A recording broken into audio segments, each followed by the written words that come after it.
ይህ ኢትዮጵያ ቴሌቪዥን ነው።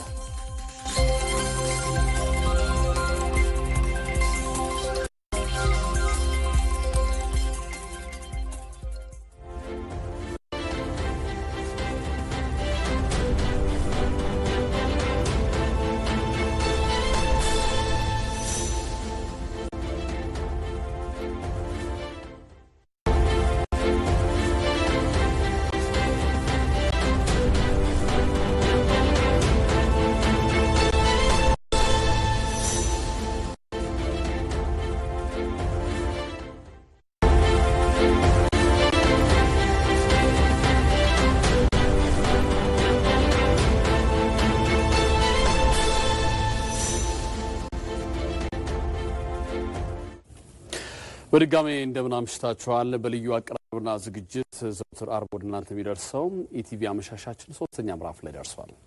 የኢቲቪ አመሻሽን እየመራን ሮዛ መኮንን እንዲሁም ደግሞ አንተነህ ደግፌ ቆይታ የምናደርግ ነው የሚሆነው። የዕለቱን አበይት ጉዳዮች እናስቀድም።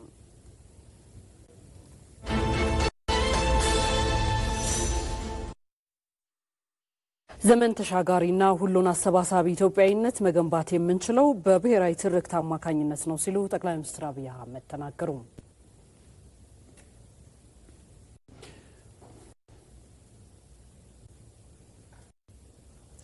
በነገው ዕለት 18ኛው የብሔር ብሔረሰቦችና ሕዝቦች ቀን በጅግጅጋ ከተማ በድምቀት ይከበራል። በአሁኑ ሰዓትም የምሽት የዋዜማ ስነ ስርዓት እየተካሄደ ይገኛል።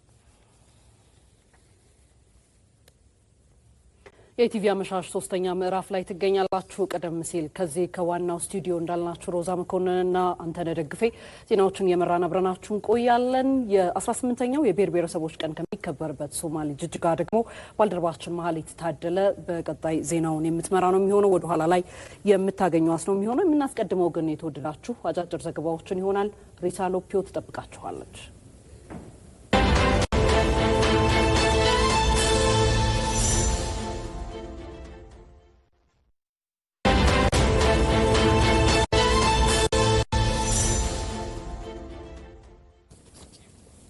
ጤና ይስጥልን እንደምን አመሻችሁ የተወደዳችሁ ተመልካቾቻችን። የኢቲቪ አመሻሽ የሰዓቱን ዜናዎች ጋር ሪሳሉ ፒዮንኝ አብራችሁን ቆዩ።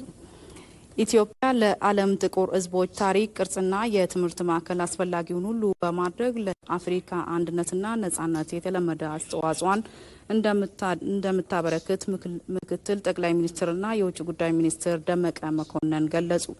የዓለም ጥቁር ሕዝቦች ታሪክ ቅርጽና የትምህርት ማዕከል የመክፈቻ ስነ ስርዓት በአፍሪካ ህብረት አዳራሽ ተካሂዷል። በስነ ስርዓቱ ላይ ምክትል ጠቅላይ ሚኒስትርና የውጭ ጉዳይ ሚኒስትር አቶ ደመቀ መኮንን ጨምሮ በርካታ ዓለም አቀፍ ዜጎችና የመንግስት አመራሮች ተገኝተዋል። በመድረኩ ንግግር ያደረጉት አቶ ደመቀ መኮንን የአፍሪካ መቀመጫ በሆነችው በአዲስ አበባ ዓለም አቀፍ የጥቁሮች ታሪክ ቅርጽና የትምህርት ማዕከል መከፈቱ ለኢትዮጵያ ትልቅ ትርጉም እንዳለውም ተናግሯል። አቶ ደመቀ በቀደሙ አባቶቻችን የተበረከተልንን ነጻነት አስጠብቀን አሁንም አፍሪካ ከፖለቲካ ነጻነት ጥገኝነት ለማውጣት የሚደረገውን ጥረት ለማገዝ ጉልህ ድርሻ ይኖረዋል ብለዋል።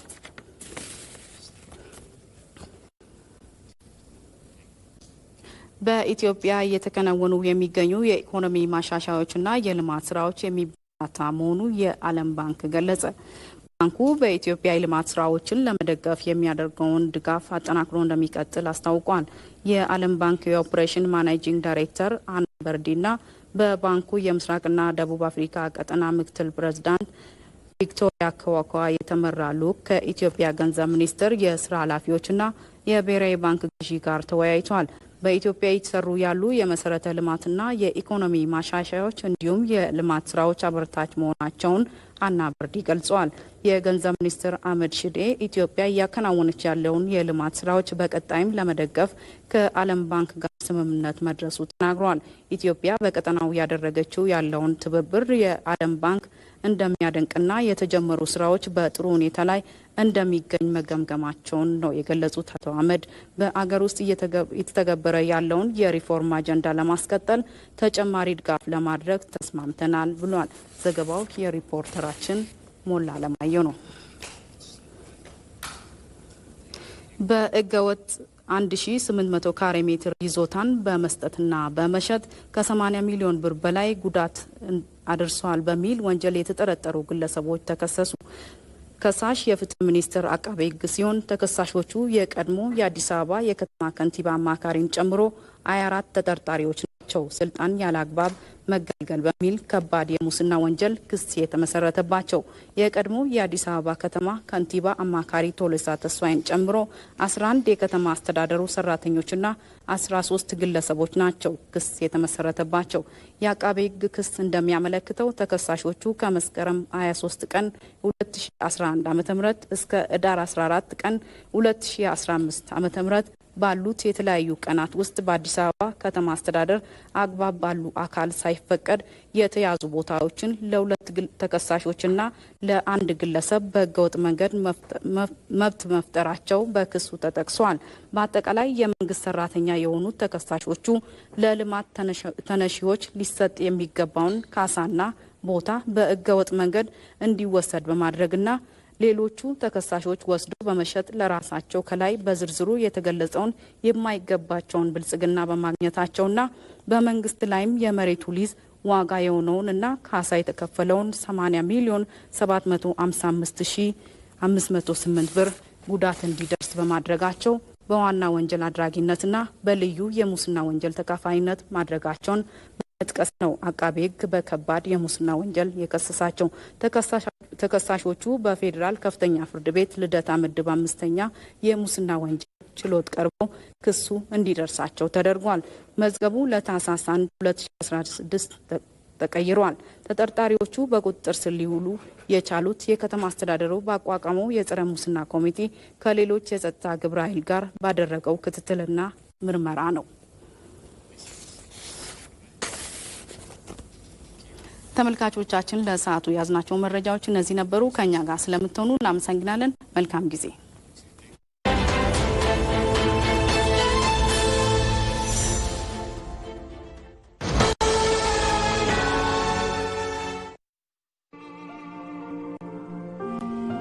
የዛሬ 10 ዓመት ገና በቂ አማራጭ ባልተመቻቸበት በዚያ ጊዜ እየተመኙ ያላገኙትን እየፈለጉ ያጡትን ለሕይወቶ ገዛ ለነፍሶም እፎይታ የሚሰጠውን ከወለድ ነፃ የባንክ አገልግሎት በሀገራችን አስተዋወቀን።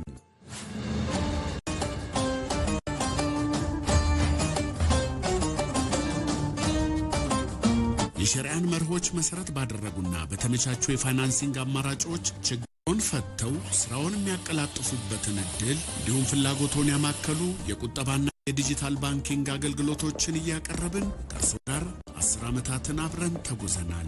ስኬታማ ምዕራፍ፣ ብሩህ ተስፋ። ሲቢኢ ኑር የተሟላ ከወለድ ነፃ የባንክ አገልግሎት።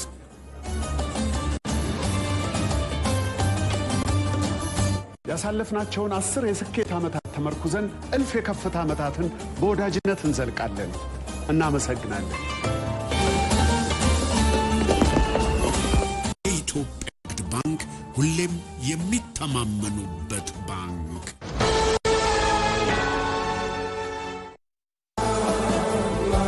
ሴራዊክ ሸፍበት የመጣብሽ አድማ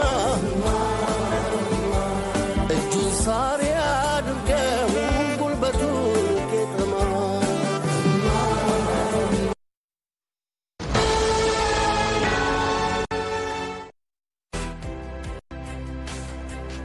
የግብርና ፋይናንስን በማቅረብ ቀድመን ዘመናዊ ምርታማነትን ያቀጣጠልን፣ የአርሶ አደሩን ኑሮ በማገዝ ማሳው በጊዜ ታርሶ ወቅት ጠብቆ አዝመራ እንዲሰበሰብ ደጀን ይሆናል። ከአንድ ክፍለ ዘመን በላይ በተሻገሩ ጉዟችን እርሻው እንዲዘምን፣ ኢንዱስትሪው እንዲስፋፋ፣ ለሀገራችን ዋልታ ለሆኑ ስራዎች ማገር ይሆናል። ለበርካቶች የስራ ዕድል ይፈጠር። ከታታሪዎችና ከጠንካራዎች ከሆነን 115 ዓመታትን የዘለቀ አሁንም በአብሮነት ወደፊት የኢትዮጵያ ልማት ባንክ የልማት አጋሩ።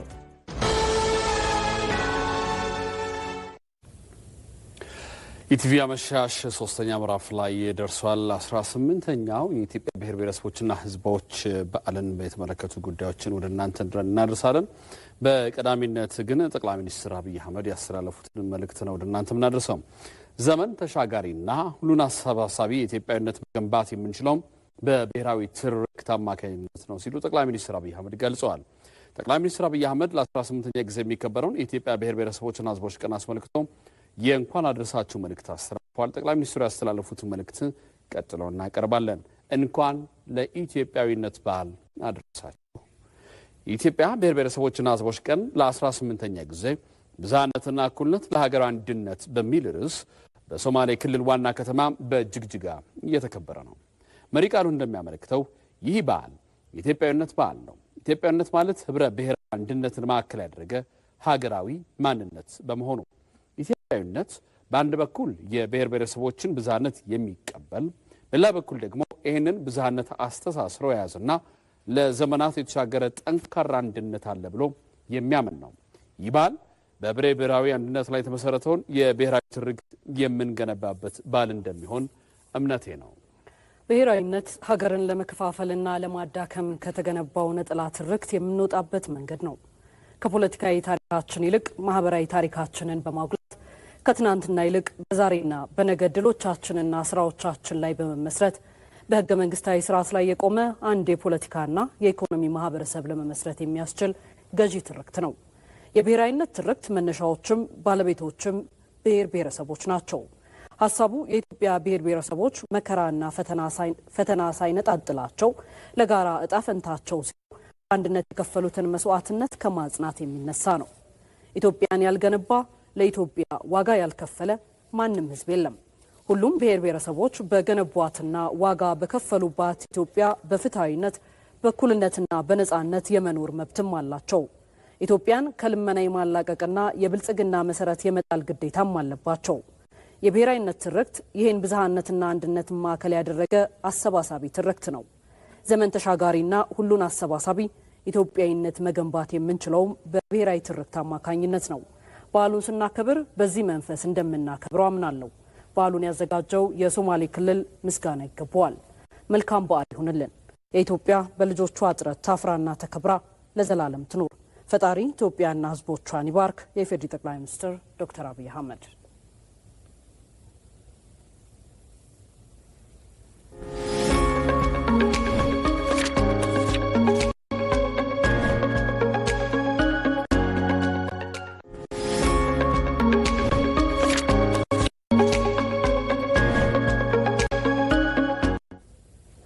በዛሬው የኢቲቪ አመሻሻችን የሶስተኛው ምዕራፍ አጀንዳ አድርገን በስፋት የምንመለከተው ጉዳይ ነገ በድምቀት ስለሚከበረው 18ኛው የኢትዮጵያ ብሔር ብሔረሰቦችና ሕዝቦች በዓልን የተመለከተ ይሆናል። ባልደረባችን መሀል ታደለ ጅግጅጋ ነው የምትገኘው ጊዜያዊ ስቱዲያችን ላይ የተለያዩ በዓሉን የተመለከቱ ጉዳዮችን ወደኛ ልታደርስ በቀጥታ መስመራችን ላይ ትገኛለች። ማለት እንዴት አመሸሽ? መቀጠል ትችላለሽ። ሰላም እንደምን አምሽታችኋል? አመሰግናለሁ አንተነህ። ተመልካቾቻችን እንደምን አምሽታችኋል? 18ኛው የኢትዮጵያ ብሔሮች ብሔረሰቦችና ሕዝቦች በዓል እዚህ ጅግጅጋ ላይ በድምቀት እየተከበረ ነው የሚገኘው። በነገው ዕለት ዋናው በዓል የሚከበርበት ቦታ ላይ የኢትዮጵያ ቴሌቪዥን ጊዜያዊ ስቱዲዮውን አድርጓል። ከዚህ የተዘጋጁ ዜናዎችን ደግሞ እመራለሁኝ። አብራችሁን ሆኖ 17ቱ የኢትዮጵያ ብሔር ብሔረሰቦች በዓላት ባለፉት ዓመታት ሲከበሩ መሪ ቃሎቹ ምን ይመስሉ ነበረ? በዓላቱ የት ተከበሩ? የሚለውን በቅድሚያ መረጃውን እንከታተል። የፌዴሬሽን ምክር ቤት ሚያዝያ 21 1998 ዓ.ም ባካሄደው የዓመቱ ሁለተኛ መደበኛ ስብሰባው የኢፌዴሪ ሕገ መንግስት የጸደቀበት ህዳር 29 የኢትዮጵያ ብሔሮች ብሔረሰቦችና ሕዝቦች ቀን ሆኖ እንዲከበር ወሰነ። በዚህ ውሳኔ መሰረትም የመጀመሪያው የብሔር ብሔረሰቦችና ሕዝቦች ቀን ህዳር 29 1999 ዓ.ም በአዲስ አበባ ተከበረ። በዓሉ ህገ መንግስታዊ ቃል ኪዳን የአብሮነታችን መገለጫ ነው የሚል መሪ ሀሳብ ነበረው። ሁለተኛው የብሔር ብሔረሰቦችና ሕዝቦች ቀን ደግሞ ልዩነታችን ውበታችን አንድነታችንና ጥንካሬያችን በሚል ሀሳብ በሐዋሳ ከተማ ነበር የተከበረው። ሶስተኛው በኦሮሚያ ክልል አዘጋጅነት በአዲስ አበባ ሲከበር ዴሞክራሲያዊ አንድነታችን በማጠናከር ልማታችንን እናፋጥናለን በሚል መሪ ቃል ነበር።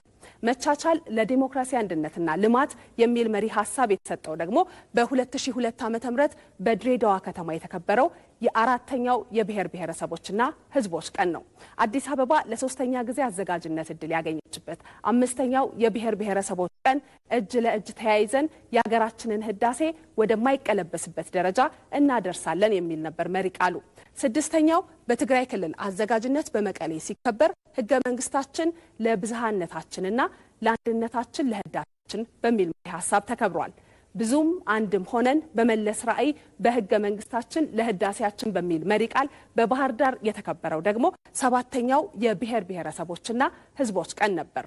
ስምንተኛው ዙር በሶማሌ ክልል አዘጋጅነት በጅግጅጋ ህገ መንግስታችን ለህዳሴያችን በሚል መሪ ቃል ተከብሯል። የቤንሻንጉል ጉሙዝ መዲና አሶሳ የመስተንግዶ ድል ያገኘችበት ዘጠነኛው የብሔር ብሔረሰቦችና ህዝቦች በዓል ደግሞ በህገ መንግስታችን የደመቀው ኢትዮጵያዊነታችን ለህዳሴያችን የሚል ነበር መሪ ሀሳቡ።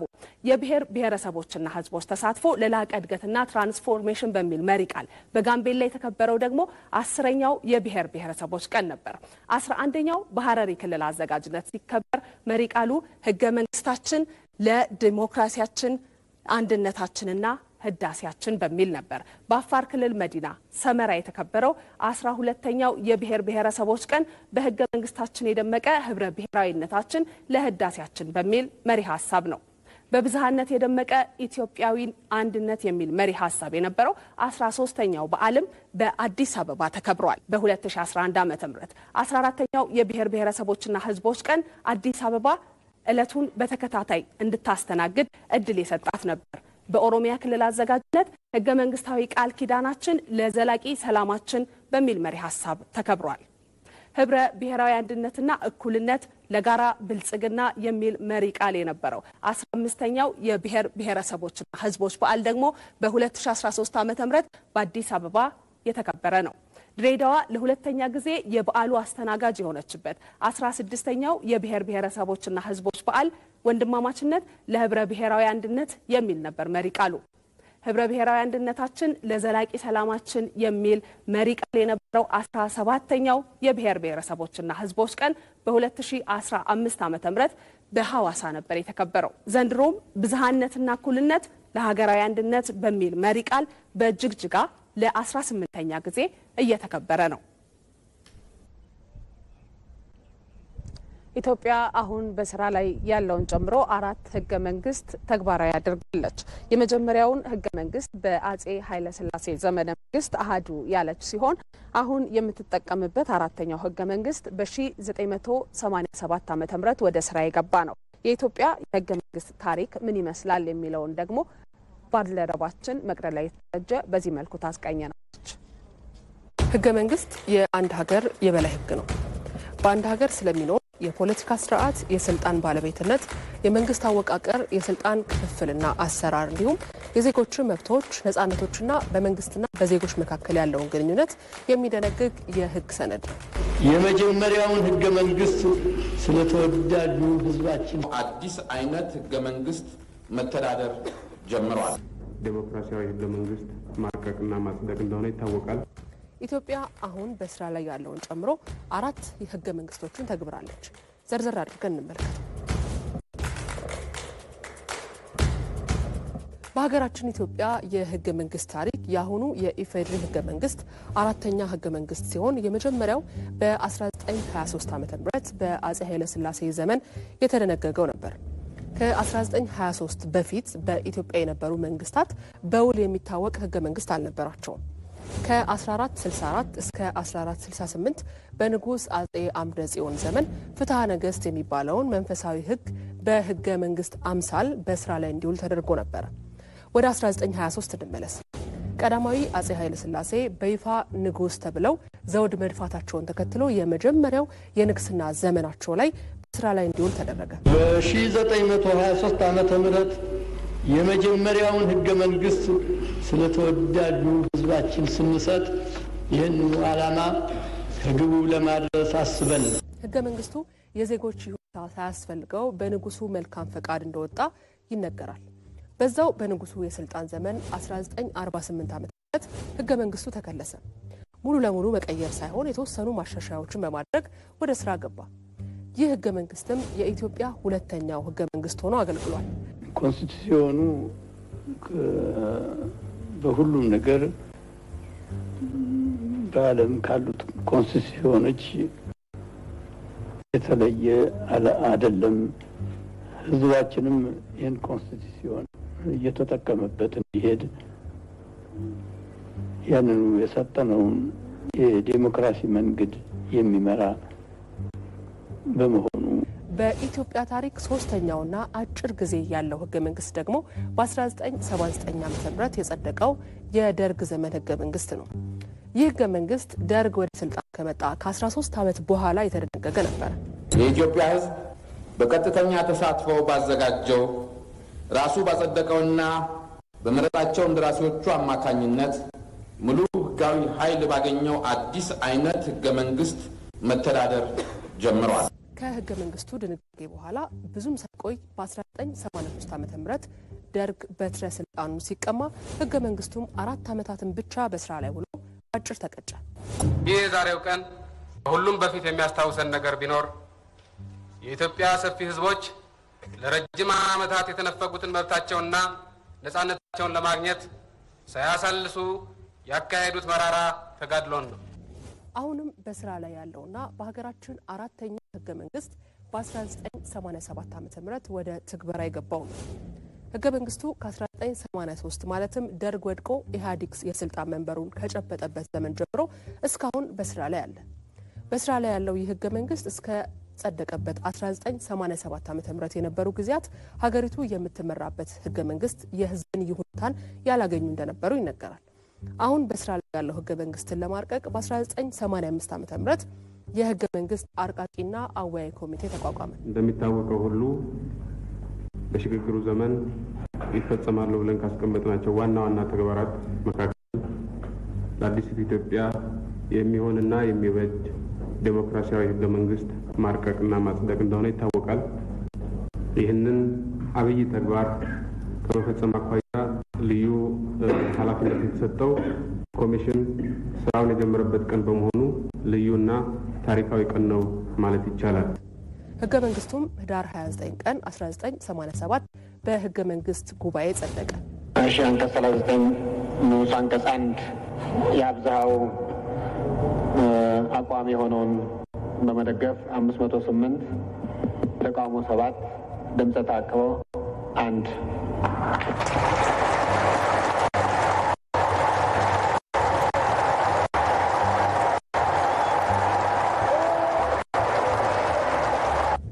ነሐሴ 15 በነጋሪት ጋዜጣ ታውጆ በስራ ላይ ዋለ።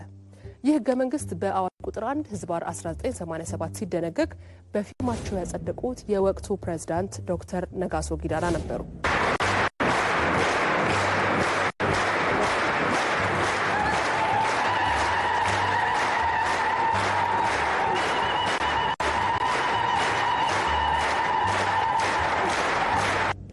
በዛው ዓመት በ1987 ዓ.ም የመጀመሪያው ምርጫ ተካሂዶ ኢትዮጵያ ከፕሬዝዳንታዊ ስርዓት ወጥታ ወደ ፓርላሜንታዊ ስርዓት የምትመራ ሀገር ሆነች። አቶ መለስ ዜናዊም የመጀመሪያው ጠቅላይ ሚኒስትር ሆነው ተመረጡ። የኢፌዴሪ ህገ መንግስት 11 ምዕራፎችና 106 አንቀጾች ያሉት ነው። ይህ ህገ መንግስት የሀገሪቱ የበላይ ህግና ሰነድ ሆኖ ስራ ላይ ከዋለ 3 አስርት ዓመታት ሊሆነው ነው። ታዲያ በህገ መንግስቱ ዙሪያ የተለያዩ የህብረተሰብ ክፍሎች በርካታ ጥያቄዎችን ያነሳሉ። ህገ መንግስቱ ሲጸድቅ ውክልና አልነበረንም። ይህን ያህል ዓመት የቆየው ህገ መንግስቱ ማሻሻያ ወይም ደግሞ ለውጥ አልተደረገበትም የሚሉት ከጥያቄዎቹ መካከል ይገኙበታል።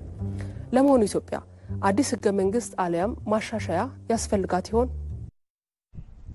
ተመልካቾቻችን ለዛሬው የኢቲቪ አመሻሽ የአጀንዳ ጉዳያችን ተጨማሪ ማብራሪያ እንዲሰጡን እንግዶች ጋብዘናል። እንግዶቻችን የፌዴሬሽን ምክር ቤት አፈ ጉባኤ አቶ አገኘሁ ተሻገር እንዲሁም የሶማሌ ክልል ርዕሰ መስተዳድር አቶ ሙስጠፌ መሐመድ ናቸው።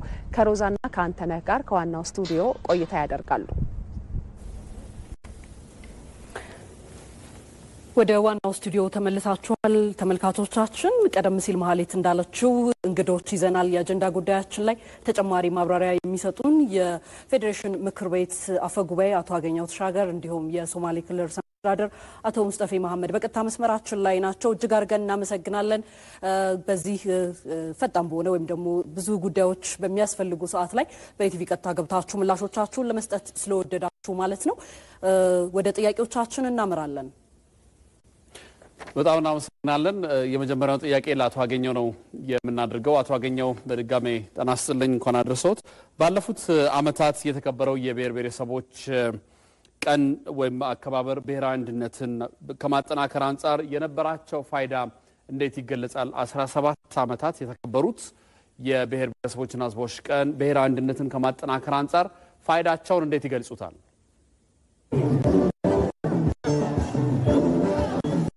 አመሰግናለሁ። እንግዲህ ባለፉት 17 አመታት የኢትዮጵያ ብሔር ብሔረሰቦች ቀን ሲከበር ቆይቷል። ያው እንደሚታወቀው ህዝቦች ማንነታቸውን እንዲገልጹ በብሔር ብሔረሰቦች መካከል መተዋወቅ፣ መግባባት እንዲኖር፣ በህዝቦች መካከል አንድነት እንዲፈጠር በጣም በርካታ ስራዎች ተሰርተዋል። ከሞላ ጎደል በህዝቦች መካከል መግባባት እየፈጠረ በዓል ስናከብር ቆይተናል። በተለይ ደግሞ ባለፉት 5 የለውጥ አመታት የብሔር ብሔረሰቦች ቀን ከሁሉም በላይ የህዝቦችን መቀራረብና እውነተኛ የስርዓት ላይ የመሰረት እንዲኖራቸው ማድረግ የሚችል ወንድማማች ህዝቦችን በማቀራረብ ትልቅ አስተዋጽኦ አድርጓል ማለት ይቻላል። የብሔር ብሔረሰቦች ቀን በተከበረባቸው ክልሎች በርካታ የኢንቨስትመንት የመሰረተ ልማት ስራዎችን ለማስፋፋት ራሱን የቻለ ከፍተኛ የሆነ አስተዋጽኦ አድርጓል። በዚህ ዓመትም ዘንድሮን የኢትዮጵያ ብሔር ብሔረሰቦች ቀን በደመቀ ሁኔታ ላለፉት 4 ቀናት ስናከብር ቆይተን ዛሬ የመደመር ቀንን እያከበርን ያለነው ነገ የኢትዮጵያን ቀን በደመቀ ሁኔታ ለማክበር ቻችን ጨርሰናል። ዛሬ የምሽት ፕሮግራም ነው ያለው። የኢትዮጵያ ብሔር ብሔረሰቦች ልዑካን ቡድኖች በጋራ አብረው ምሽታቸውን እያሳለፉ የሚገኙበት ሁኔታ ላይ ያለነው። መልካም አቶ አገኘው፣ ወደ አቶ ሙስጠፌ ላምራ። በነገው ዕለት እንግዲህ የሚከበረው የብሔር ብሔረሰቦች ቀን ከዋዜማው በዚህ መልኩ እየተከታተልን ነውና አቶ ሙስጠፌ እያደመጡኝ ከሆነ ቅድመ ዝግጅቱ በምን መልኩ አለፈ? እንግዲህ ነገ ዋናው ፕሮግራም ይከናወናልና ምን ዝግጅቶች ተደረጉ? ያለው ሁኔታ ምን ይመስላል? እሱን በተመለከተ ምላሾትን ቢሰጡኝ። ተወርቷል። እየተከታተሉን አይመስለኝም አቶ ሙስጠፌ። ምናልባት የመከታተሉን እድል ካገኙ ወደ ኋላ ላይ እንመለሳለን። ወደ አቶ አገኘው እናምራ፣ እየሰሙኝ ካልሆነ መልካም። አቶ ሙስጠፌ እየሰሙን ይመስለኛል። ሮዚ፣ አጠቃላይ እንዳዘጋጅ ክልል አጠቃላይ ነበራችሁ ዝግጅት ምን ይመስል ነበረ? ነገስ የሚኖረው ደመቅ ያለ ስነ ስርዓት ምን ይመስላል? እሱ እንዲገልጹልን ነው። አቶ ሙስጠፌ ይቀጥሉ።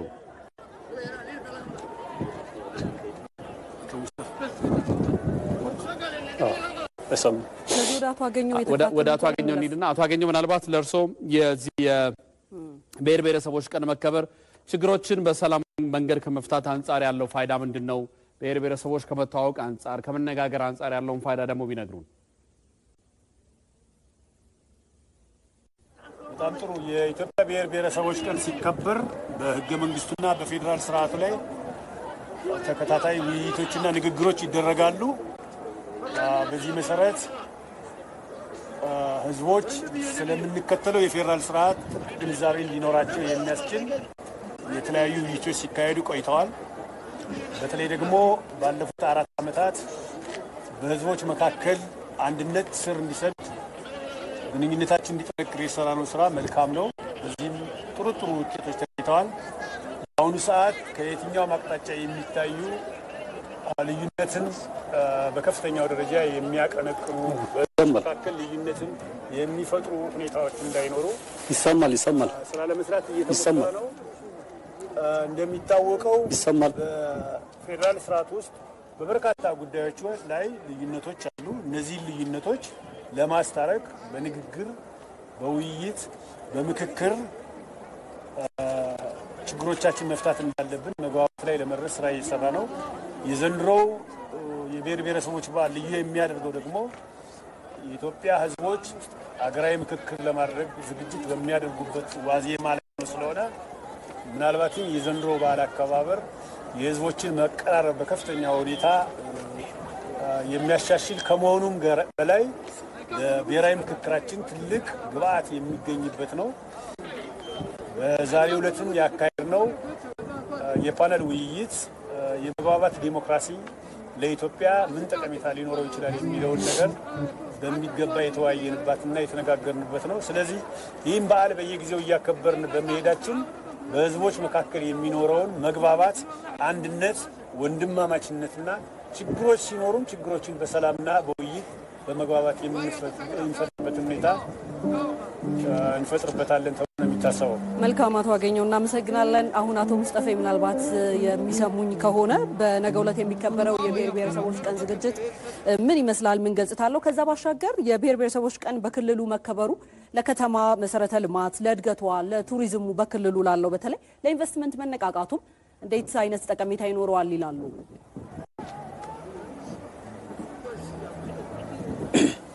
አመሰግናለሁ። ዝግጅቱ በጣም ቆንጆ ነው። እንደምታውቁ ከሌሎቹ አመታት በተለየ ሁኔታ በዘንድሮ የብሔር ብሔረሰቦች ቀን አከባበር ላይ በአንድ ቀን የታጠረ አይደለም። ባለፈው 5 ቀናት በተለያዩ መሪ ቃላት መሪ መፈክሮች ስር ፕሮግራሙ ሲካሄድ ነው የቆየው። ነገ እንግዲህ ማጠቃለያው ነው የሚሆነው። ቅድመ ዝግጅቱ በጣም ቆንጆ ነበረ። እንግዶቻችን እስካሁን በምናገኘው ግብረ መልስ ጥሩ ሆኖ እንዳገኙት ነው የነገሩን። የጅጅጋ ከተማም በዝግጅቱ ለዝግጅቱ ሲባል ብዙ የመሰረተ ልማት ስራዎች ተሰርቷል። እነዚህ መሰረተ ልማት ስራዎች ቀደም ብሎ የታቀዱ በፕሮግራሙ ምክንያት የተያዙም አሉ። ሆኖም ግን ከተማ ውስጥ ከፍተኛ መነቃቃት የፈጠሩ በእጅጉ ህዝብን ያስደሰቱ የመሰረተ ልማት ፕሮጀክቶችን ተካሂደዋል። ከቱሪዝምና ከንግድ እንቅስቃሴ አንጻርም ከበርካታ ኢትዮጵያ አካባቢ የመጡ ብሔር ብሔረሰቦች ጅጅጋ ከተማን እንዲያውቁ ክልሉን እንዲያውቁና ከዚህ ሲመለሱ ደግሞ የክልላችን አምባሳደር ስለሚሆኑ ቀጥታ ክልላችን የገጽታም የቱሪዝም የንግድ እንቅስቃሴም ላይ ኢምፓክት ይኖራል ብለን እናስባለን። መልካም በጣም እናመሰግናለን። የፌዴሬሽን ምክር ቤት አፈ ጉባኤ አቶ አገኘሁ ተሻገር እንደዚሁም የሶማሌ ብሔራዊ ክልላዊ መንግስት ርዕሰ መስተዳድር አቶ ሙስጠፌ መሐመድ በቀጥታ መስመር ላይ ተገኝታችሁ 18ኛውን የኢትዮጵያ ብሔር ብሔረሰቦች በዓልን አከባበር በማስመልከት ላደረጋችሁልን ማብራሪያ እናመሰግናለን። መልካም ምሽት ይሁንላችሁ። የተወዳጁ እንግዶቻችን የኢቲቪ አጀንዳ ጉዳያችን ላይ አሁን 18ኛው የብሔር ብሔረሰቦች ቀን አከባበር ላይ ትኩረቱን አድርጎ ወደ እናንተ እየደረሰ ነው የሚገኘው። አሁን ዋናው ስቱዲዮ ናችሁ። በቀጣይ የምናሻግራችሁ ወደ ጅግጅጋ ስቱዲዮአችን ይሆናል። ማህሌት ታደለ ትጠብቃችኋለች። ላለን ተመልካቾቻችን 18ኛው የኢትዮጵያ ብሔሮች ብሔረሰቦችና ህዝቦች ቀን በዓል ብዝሃነትና እኩልነት ለሀገራዊ አንድነት በሚል መሪ ቃል በሶማሌ ክልል መዲና ጅግጅጋ እየተከበረ ይገኛል። የፌዴሬሽን ምክር ቤት አፈ ጉባኤ አቶ አገኘሁ ተሻገር በዓሉ ማንነታችን መገለጫ ነው ብለዋል። በዓሉ የወልና የግል ታሪኮቻችንና ባህሎቻችን የምንገልጽበት ድንቅ መድረካችን ነው። በጎ የሆኑ ሴቶቻችንና መልካም ትስስራችንን ለመላው ዓለም በአደባባይ የምናንጸባርቅበት የህብረ ብሔራዊነት ምልክታችን ነው።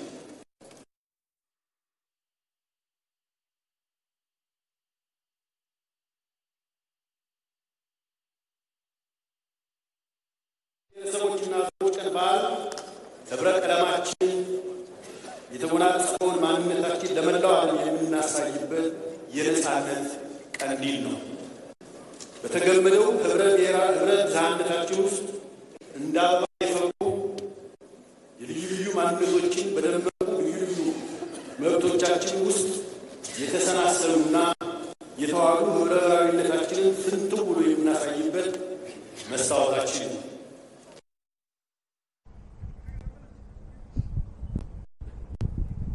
አንድነቷ የተጠበቀ ህብረ ብሔራዊትና የተረጋጋች ኢትዮጵያን ለማስቀጠል ዜጎች የበኩላቸውን ኃላፊነት እንዲወጡ ሲሉም አፈጉባኤው ጥሪ አቅርበዋል።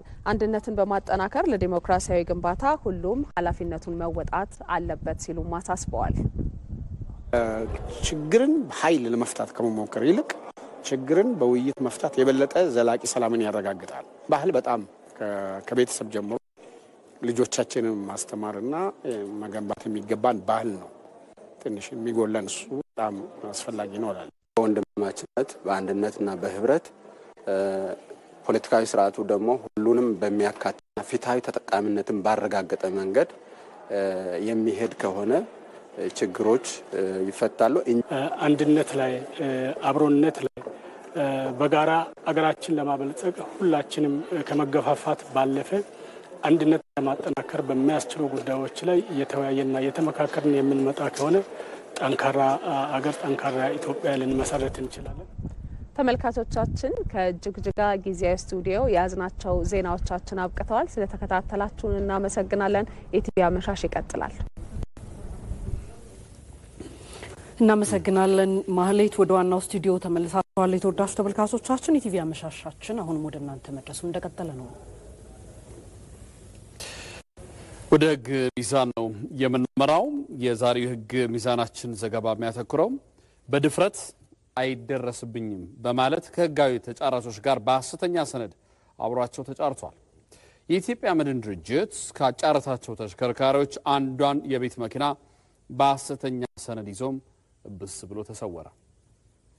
ይህ ዘረፋ እንዴት ተፈጸመ? የጨረታው ሂደት ምን ይመስል ነበር?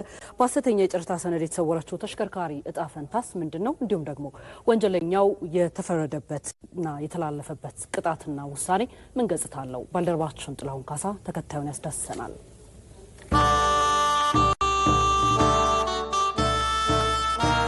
ወንጀለኛው በአምላክ ይሁን አበጀ እድሜው 28 ስራው የግል ነዋሪነቱ በአማራ ክልል ባህር ዳር ከተማ ቀበሌ 14 ነው። ወንጀለኛውን ለማረሚያ ያደረገው ጥፋት ከጨረታ ጋር የተያያዘ ነው። ህጋዊ ጨረታን ህገወጥ መልክ በመስጠት የተፈጸመ። የኢትዮጵያ መድን ድርጅት መስከረም 12 2015 ሙሉ የመድን ክፍያ ፈጽሞባቸው የተረከባቸውን ተሽከርካሪዎች በጨረታ ለመሸጥ በአዲስ ዘመን ጋዜጣ ማስታወቂያ ያወጣል ነው የሚለን የፍትህ ሚኒስቴር ጸረ ሙስና ዳይሬክቶሬት አቃቢ ክስ። በዚህ ጥሪ መሰረት ብዙዎች ለጨረታ ማስከበሪያ የሚሆን ሲፒዩ ያስይዛሉ።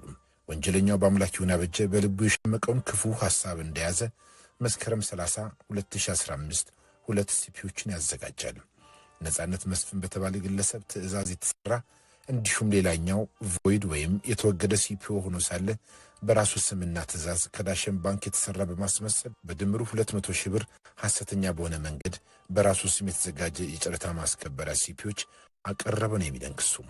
በዚህ በተጭበረበረ ሰነድ በጨረታው የተወዳደረ በመሆኑ እንዲሁም ጨረታ ተወዳድሮ ንብረትነቱ የኢትዮጵያ መድን ድርጅት የሆነ ኮድ 2 B87869 አዲስ አበባ የሆነ ተሽከርካሪ ቫትን ጨምሮ 3,565,000 ብር አሸናፊ መሆኑ ይገለጽለታል። በሌብነት መንገዱ አልጋ በአልጋ የሆነለት ወንጀለኛው በአምላክ ይሁን አበጀ አሸናፊ የሆነበትን ገንዘብ በኢትዮጵያ መድን ድርጅት የኢትዮጵያ ንግድ ባንክ ገቢ አድርጎ ተሽከርካሪዋን መረከብ ሲገባው ይህንን ወደ ጎን ተሆነ የሚለን የአቃቢ ክስ የተጠቀሰውን ገንዘብ ወደ ድርጅቱ የኢትዮጵያ ንግድ ባንክ አካውንት ገቢ ሳያደርግ በሐሰተኛ መንገድ የተዘጋጀ የኢትዮጵያ ንግድ ባንክ መስቀል አደባባይ ቅርንጫፍ የገቢ ደረሰኝ በማቅረብ ተሽከርካሪዋን ተረከበ ይለናል ክሱም። በዚህም በፈጸመው ሐሰተኛ መንግስታዊና ህዝባዊ ድርጅት ሰነድ መገልገል ከባድ የሙስና ወንጀል ተከሷል።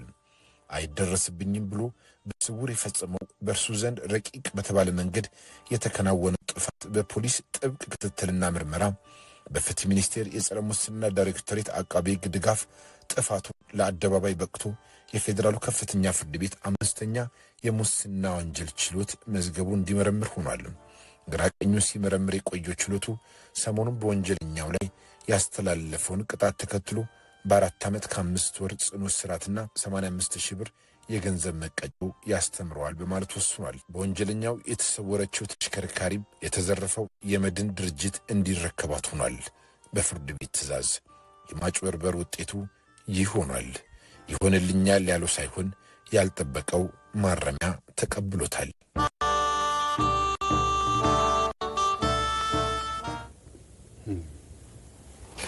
የግምጃ ላይ የሚቀርቡት ጉዳዮች በጣም አስተማሪ ናቸው። እንደዚህ ያለ ጨረታ ጉዳዮችንም ለመፍታት አሁን ቅድም እንዳልኩሽ የዲጂታል ሶሉሽኖች ጨረታዎች ምናምን ፕሮኪርመንት ግዢዎች ዲጂታል ሲሆን እያንዳንዷን ነገር ያስቀራል። ዋናው መያዙ ነው ከማመልጥ። የተወደዳችሁ እንግዲህ እስካሁን ቆይታ አድርገናል። በተለያዩ በሶስት ምዕራፎች የኢቲቪ አመሻሽን ወደ እናንተ ስናደርስ ቆይተናል። ለ180 ያህል ደቂቃዎችም አብረናችሁ ዘልቀናል። ሶስት ምዕራፎችን ከተጓዝን በኋላ የኢቲቪ አመሻሽ በሳምንት አንድ ወደ እናንተ የሚደርሰው የዕለተ ዓርብ ፕሮግራማችንን ፈጽመናል። ሮዛ መኮንና አንተነህ ደግፌ የኢቲቪ አመሻሽን ከ12 ሰዓት ጀምሮ እስካሁን እስከ 3 ሰዓት ድረስ የመራን ቆይታ አድርገናል። ዳይሬክተራችን ገዛይ እንዳሊ ነበረ። የኢቲቪ አመሻሽ ዋና አዘጋጅ ሰለሞን ጸጋይ፣ መላው ስቱዲዮ ባለሙያዎች ከኛ ጋር ናቸው። እናንተም ውድ ተመልካቾች ከኛ ጋር ስለነበራችሁ እጅግ በጣም እናመሰግናለን። በሚቀጥለው ሳምንት በልዩ ይዘትና አቀራረብ እንደዚሁ ዓርብ ላይ እንገናኛለን። እስከዛው መልካም ጊዜ